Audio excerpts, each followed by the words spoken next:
लेखिका मेधा देशमुख भास्करन यांनी छत्रपती संभाजी महाराजांवर छत्रपती संभाजी जीवन आणि बलिदान हे पुस्तक लिहिलंय. इंग्रजीमधलं हे पुस्तक बेस्ट सेलर ठरलंय. नुकतंच त्यांचं मराठीत भाषांतर देखील झालंय. तर छत्रपती संभाजी महाराज आणि औरंगजेबाचा संघर्ष वेगळ्या पद्धतीनं यामध्ये मांडण्यात आला आहे. या संदर्भात मेधा देशमुख भास्करन यांच्याशी संवाद साधला आहे आमचे प्रतिनिधी राहुल कुलकर्णी यांनी. तो आपण पाहूयात. आत्ता मात्र आपण छत्रपती संभाजी महाराजांच्या आयुष्याबद्दल बोलणार आहोत आणि मेधाताईंचं हे पुस्तक तुम्ही जरूर विकत घ्या, वाचा. कारण याच्यामध्ये त्यांचं मूळचं इंग्रजीचं पुस्तक तुम्ही घेतलं तर ते जास्त प्रभावी असेल असं मला वाटतं. कारण आता काही भाषा पण सुंदर केलंय ना. छत्रपती संभाजी जीवन आणि बलिदान हे कालच ह्या पुस्तकाचं श्री पांडुरंग बलकवडे आणि श्री अमोल कोल्हे यांच्या उपस्थितीमध्ये प्रकाशन झालंय. तर संभाजी महाराजांच्या बद्दल मी थोडा बहुत अभ्यास केला आहे. तर आपण त्यांचे 3 जर टप्पे केले त्यांच्या आयुष्याचा सुरुवातीचा काळ, कारण मी आग्रा मोहीम तर 5 राज्यात जाऊन केलीच आहे आणि तेव्हाही मला मुलगा आणि वडील ह्या संबंधाबद्दलची खूप क्युरिओसिटी होती. आणि मग नंतरचा छत्रपती शिवाजी महाराज गेल्यानंतरचा त्यांचा काळ आणि मधल्या काळात ते शत्रूला जाऊन मिळाले होते, ही वस्तुस्थिती आहे. तर आपण त्यांच्या बालपणापासून सुरुवात करू. त्याच्या आधी मी तुम्हाला सांगते, वैश्विक दृष्टिकोन एक निराळा. आणि आई म्हणून मला जी 2 मुलं आहेत आणि त्यांना कसा राग येतो आणि मी काय बोलले तर ते कसे रिॲक्ट करतात आणि त्यांचं टीनेजचे वय असताना किती म्हणजे किती नाजूक, मी तर मला नाजूकपणे नाही हाताळता आलं. माझ्याकडनं ॲज अ पेरेंट म्हणून काय चुका झाल्या, हे सगळं वैश्विक जाऊ द्या, एका आईच्या दृष्टिकोनात पण जेव्हा मी ही संभाजी शंभूराजांवर life and death of Sambhaji कादंबरी लिहिली, ते त्याचा मी ज्या चुका केल्या त्या चुका त्यांच्या बाबतीत झाल्या असतील का. आणि मी आई पण आहे आणि मी आजी पण आहे एका मुलाची. त्यामुळे त्या आपल्या मुलांशी आपण कसं काय भावना असतात नाही, आपल्या नातवाचं काय भावना असतात ते पण मला, म्हणजे जिजाबाई साहेबांचं पण मला मन कसं नाजूक झालं असेल हे मला, कारण ती पण माणसंच होती ना. खरं तर तेच विसरतो आपण आता हल्ली. ते विसरतो. त्यांना आपण देवत्व दिलं. ती माणसं होती, त्यांच्या हृदयामध्ये घबराट होती आणि त्यांच्या हृदयामध्ये पण आता म्हणजे एक अनसर्टनटी, त्याला मराठीत काय म्हणतात, अस्वस्थता, की काय होणार आहे पुढे, असलंच पाहिजे हे की नाही. आणि शिवराय ते तर इतके स्वराज्याच्या भावनेमध्ये त्यांचं इतकं लक्ष होतं ते, की त्यांनी म्हणजे आता त्यांनी जेव्हा शंभूराजांना मनसबदार केलं 7व्या वर्षी, ऑफकोर्स त्यांना माहिती का केलं, तुम्हाला माहिती आहे का ते मिर्झाराजेंच्या म्हणजे घ्यावं लागलं त्यांना ते, असं पण नाही त्यांनी का केलं, कारण त्यांना मिर्झाराजे काय म्हणत होते, तुम्ही आमचे 50,000 मनसबदार व्हा. जर शिवराय मनसबदार झाले असते तर इमिडिएटली, कारण जागीरदार जे होते आपल्या साऊथ मधले ते वर्षानुवर्ष त्याच जागेवर राहायचे, पण मुघल मनसबदारांना ट्रान्सफर व्हायचे, इथून तिथे ट्रान्सफर व्हायचे आणि त्यांच्या मुलांना त्यांची मनसबदारी मिळेल असं नव्हतं. आपल्याकडे जागीरदाराचा मुलगा जागीरदार, generally it is not hereditary, पण असं व्हायचं आपल्याकडे. तर इमिडिएटली त्यांनी शिवरायांना नॉर्थ वेस्ट किंवा नॉर्थ ईस्ट फ्रंटियर्स, म्हणजे हिंदुकुश माउंटन्स, म्हणजे काबूलच्या तिकडे पुढे, किंवा इकडे अराकान, म्हणजे काय म्हणतात त्याला आत्ताचं बर्मा, आता काय ब्रह्मदेश, तिकडे त्यांनी ट्रान्सफर करून टाकली असते, म्यानमारच्या तिकडे ट्रान्सफर करून टाकली असते. आणि जेव्हा तुम्ही अशा ठिकाणी असता तेव्हा तुम्हाला सप्लाईजवर बादशहाच्या विम्स आणि फॅन्सीज, म्हणजे त्याच्या मनात जे येईल तेच, आणि त्याच्या सप्लायवर तुम्हाला डिपेंड व्हावं लागतं. ते शिवरायांना नको होतं. त्यांना माहिती होतं इमिडिएटली हे मनसबदार झाले की त्यांची ट्रान्सफर होणार. He wanted to stay in the mountains of Sahyadri. तर त्यांनी मग आपल्या मुलाला पुढे केलं. पण मग हे जे बालपण आहे ते त्यांच्या आयुष्यावर नंतर दीर्घ म्हणजे शेवटपर्यंत ते परिणाम करत राहते असं तुम्हाला हे पहा, हे मी म्हणत नाही, कारण इतिहासाची पुस्तकं सांगत नाही, पण एक माणूस म्हणून तुम्हाला काय वाटतं? लाईकली सो तो म्हणजे तो मुघल मनसबदार असण्याचं त्याला एक म्हणजे मी आहे ते एक नॉर्मलिटी होती. मी मुघल मनसबदार, normal thing to be a Mughal मनसबदार, है ना. तर तेव्हा मग नंतर जे ते त्यांची आजी पण गेली ना राज्याभिषेकानंतर, जिजाबाई साहेब. फार म्हणजे त्यांना दुःख वाटलंच असणार. ते काही देव नव्हते किंवा असे एकदम दगड पण नव्हते, ते मनुष्य होते. त्यांना दुःख झालंच असेल. त्याच्यानंतर एक मला नेहमी प्रश्न पडतो, जेव्हा राज्याभिषेकानंतर दक्षिण दिग्विजयांसाठी शिवराय गेले, तेव्हा त्यांनी शंभूराजांना का नाही बरोबर घेतलं. तो फार मोठा, पण त्याचे अनेक उत्तर आहेत, अनेक अँगल्स आहेत. मी एक अँगल लिहिलाय मला जसा वाटला. जो जसा आहे तो तुमचा काय अँगल आहे त्यातला? माझा अँगल तुम्हाला वाचावला तो खूप एक्सप्लेन करावा लागेल. दोघांच्या म्हणजे वडील आणि मुलाच्या व्यक्तिमत्वामध्ये खूप फरक आहे. ऑफकोर्स प्रत्येक प्रत्येक मुलगा काही क्लोन नसतो वडिलांचा, ऑब्विसली. पण ते जेवढे शूरवीर आहेत तेवढेच ते साहित्यामध्ये रसिक आहे. ऑफकोर्स साहित्यात आहेत, ते साहित्य रसिक आहेत. आणि ऑफकोर्स एक तुम्ही सांगते, शिवराय त्यांची दूरदृष्टी, मिलिटरी सिस्टीम त्यांनी चेंज केली, मिलिटरी लॉ आणला, गुलामी त्यांना, आपण आता ह्युमन ट्रॅफिकिंग बद्दल बोलतो तेव्हाच ते, आणि ह्युमन ट्रॅफिकिंग करता करता पोर्तुगीज इमेन्सली रिच झाले होते.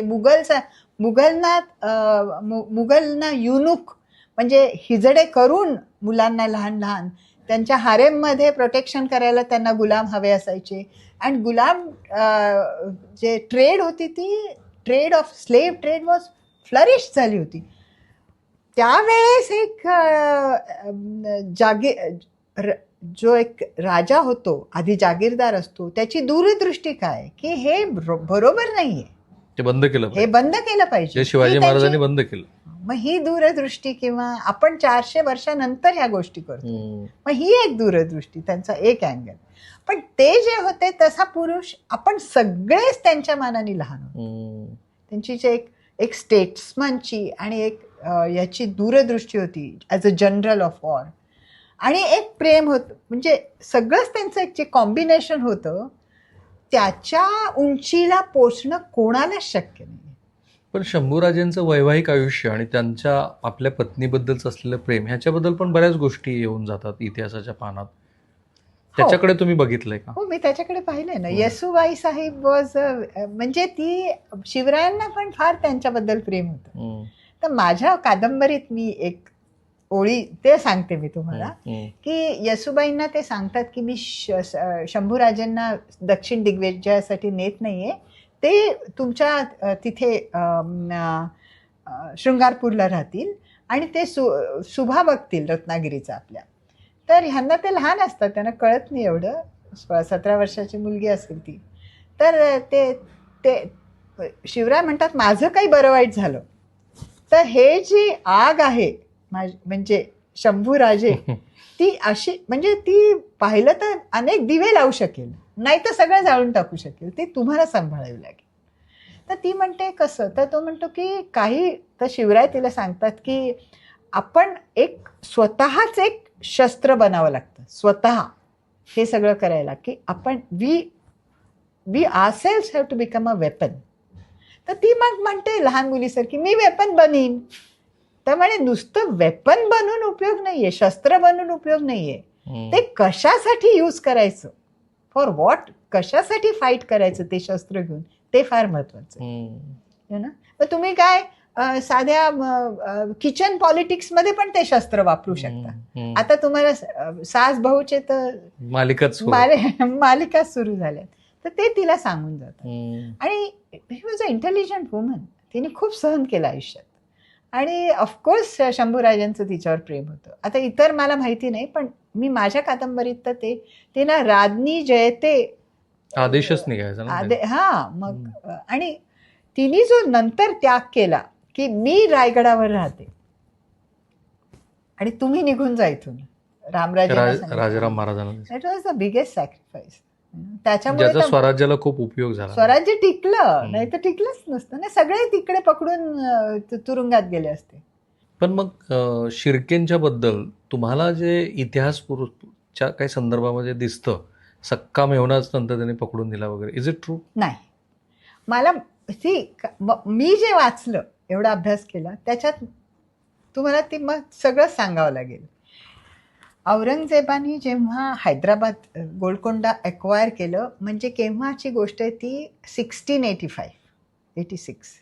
त्यामध्ये त्यांनी आदिलशाही पण घेतली आणि कुतुबशाही पण घेतली. तेव्हा त्याला कळलं की आपल्याच्यानी मराठ्यांचा पराभव करणं शक्य नाही. कारण तुम्ही माझ्या पुस्तकामध्ये रामशेज किल्ला, छोटासा किल्ला आहे नाशिकजवळ, तो किल्ला लढवायला मराठ्यांनी 3 वर्ष लढले. ते 2-3 वर्ष त्यांच्याकडे 300 किल्ले होते आणि हे 300 किल्ले, प्रत्येक किल्ला 2-3 वर्ष लढवले तर किती वर्ष लागतील?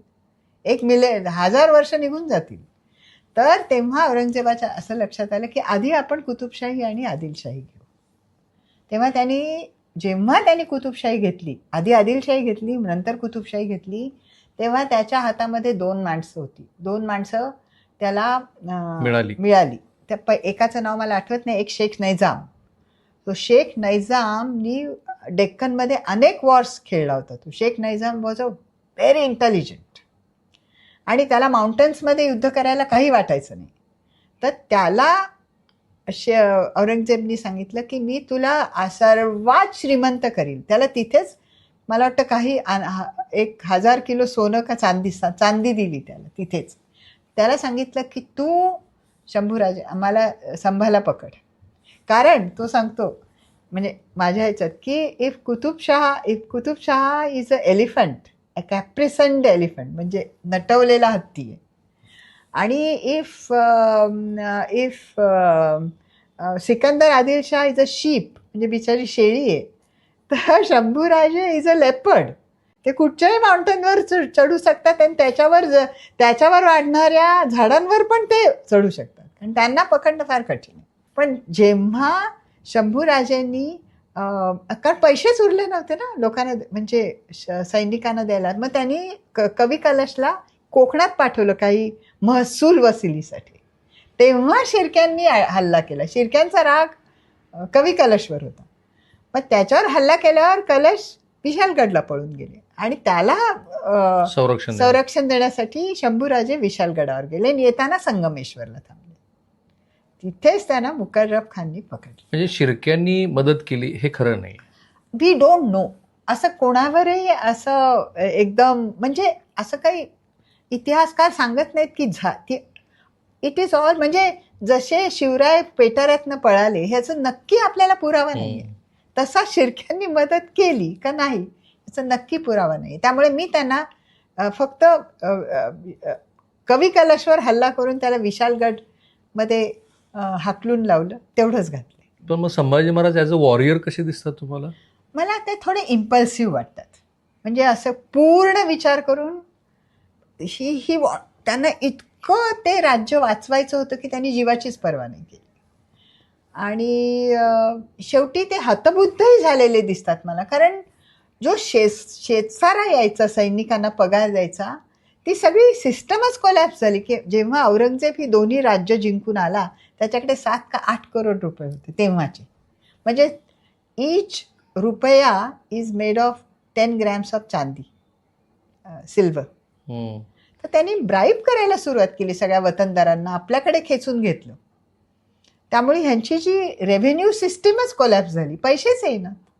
आता बऱ्याच वेळेला शंभूराजेंबद्दल असं म्हटलं जातं की ते स्वराज्य रक्षक होते की धर्मरक्षक होते.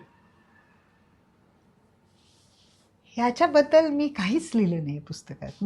मी काय पॉलिटिक्स झालं, भयंकर पॉलिटिक्स झालं मुघल, आदिलशाही आणि कुतुबशाहीमध्ये आणि पोर्तुगीज आणि Gingee, I mean not Gingee, Janjira, Siddi, ते पॉलिटिक्सचा मी विचार. आता काय त्यांना 9च वर्ष छत्रपती होते. ओके, 9च वर्ष छत्रपती होते आणि त्यांना एकट्यालाच जनरल औरंगजेबला तोंड देण्याचा प्रसंग आला. त्याच्या 5 लाख लोकांना. शिवरायांवर पण तो प्रसंग नाही, अगदी बरोबर आला का? नाही. मग आता ते दोन्ही असणार. ते धर्मरक्षक पण होते आणि ते स्वराज्य रक्षक पण होते. शंभूराजेंच्या आयुष्यातले शेवटचे 40 दिवस हम्म. ते कसे? जेव्हा संगमेश्वरहून त्यांना पकडलंय. आता ते इतके आता ते म्हणजे मी काय ठरवलं ओके की ते जे अत्यंत वाईट दिवस होते त्यांचे, सर्वात वाईट दिवस होते त्यांच्या आयुष्यातले, हम्म, आणि सर्वात चांगले पण होते. कसे? हम्म, म्हणजे त्यांनी जो निर्णय घेतला, हम्म, हम्म, हम्म. नाही, बोला बोला बोला बोला. त्यांनी जो निर्णय घेतला एक, हम्म, की औरंगजेबाने त्यांना काय विचारलं, छळ तर केलाच, पण त्यांना काय विचारलं की तू जर आम्हाला जे उरलेले किल्ले आहेत ते देणार, आणि खजिना कुठे कुठे लपवलाय, कुठल्या किल्ल्यात आहे ते जर आम्हाला सांगितलंस, हम्म. आणि मुघलांचे जे सरदार आहेत ते आम्हाला फितूर होऊन मराठ्यांना मदत करतात त्यांच्या नावांची यादी दिली, तर आम्ही तुम्हाला जिवंत सोडू. इस्लाम धर्म स्वीकार वगैरे नाही, This is all.